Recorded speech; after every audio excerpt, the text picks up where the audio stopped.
Shtetet e Bashkuara kanë reaguar me shqetësim të madh ndaj një prove raketore kineze në Oqeanin Paqësor. Në një kohë kur Shtetet e Bashkuara po punojnë më shumë se kurrë për të parandaluar përhapjen e armëve bërthamore, Kina po bën pikërisht të kundërtën, tha zëdhënësi i Departamentit të Shtetit Tommy Pigott në Washington. Përforcimi i shpejtë dhe i errët bërthamor i Pekinit është shkak për shqetësim të madh për rajonin dhe botën. Ushtria kineze kreu një provë raketore në Oqeanin Paqësor të hënën.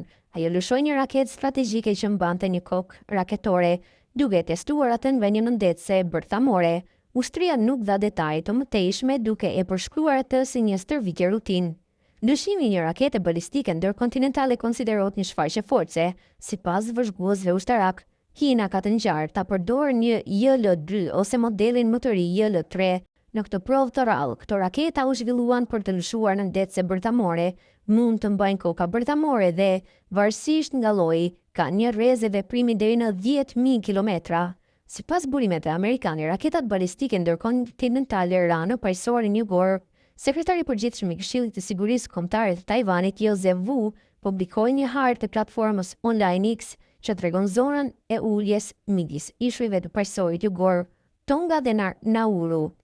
Testi i raketës shkaktoi protesta të ashpra nga vendet e rajonit.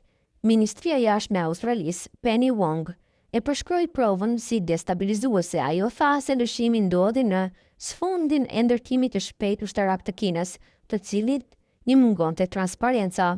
Japonia dhe Zelanda e Re gjithashtu e kritikuan provën. Qeveria japoneze i bëri thirrje Kinës të rishqyrtojë veprimet e saj, duke vënë duke aktivitetin ushtarak në rritje të Republikës Popullore. Ministri i Jashtëm i Zelandës së Re, Winston Peters, deklaroi se vendi i tij nuk donte që Kina ta përdorte paqësorin jugor si një terren testimi raketash. Por më tepër, nisja e njëkohshme e një stërvitje të përbashkët ushtarake nga Kina me Rusinë shkaktoi kritika.